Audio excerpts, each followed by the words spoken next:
এমন কাউকে ভালোবাসো যে তোমাকে কষ্ট দিবে এবং নিজেও কষ্ট পাবে। এমন কাউকে বিশ্বাস করো যার মধ্যে তোমাকে হারানোর ভয় সারাক্ষণ থাকবে। আপনি যা পছন্দ করেন তা অর্জন করতে হলে আপনি যা অপছন্দ করেন তা বর্জন করতে হবে। যে অন্যের খারাপ চরিত্র নিয়ে অভিযোগ করলো সে আসলে নিজের খারাপ চরিত্রটি প্রকাশ করলো। পারলে ভালোবাসো, না পারলে ঘৃণা করো, তবুও অভিনয় না। বাস্তবতা এটাই, উপকারী গাছের ছাল নেই আর ভালো মানুষের দাম নেই বর্তমান জামানায়।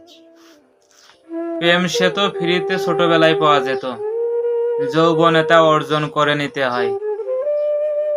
ছোট্ট একটি মিথ্যার কারণে অনেক বড় বিশ্বাস ভেঙে যায়। তাই যে তোমাকে বিশ্বাস করে তার কাছে মিথ্যা বলো না। জীবন সঙ্গী সুন্দর হওয়ার থেকে সৎ হওয়াটা খুবই গুরুত্বপূর্ণ।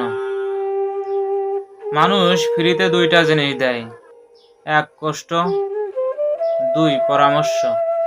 যে যাকে ভালোবাসে তাকে নিয়ে ভাবতে এবং তাকে নিয়ে কথা বলতেও ভালোবাসে। চেষ্টা কখনো ছাড়া উচিত নয়, কারণ চাবি গুচ্ছের শেষ চাবি দিয়েও তালা খুলতে পারে।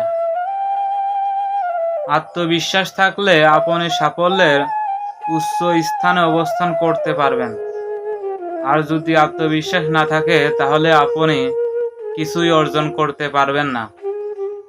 আপনি যদি আপনার জীবন নিজের মতো করে কাটাতে চান তাহলে কখনোই কারোর অন্ধভক্ত হতে যাবেন না। প্রত্যেকটা জীবনের একটা গল্প আছে, কিন্তু অতীতে ফিরে সেই গল্পের শুরুটা সুন্দর করা সম্ভব নয়। কিন্তু তুমি বা আমি চাইলে আমাদের এই গল্পের শেষটা পরিশ্রমের মাধ্যমে, অধ্যাবসায়ের মাধ্যমে, চেষ্টার মাধ্যমে সফল হয়ে সুন্দর করতেই পারি।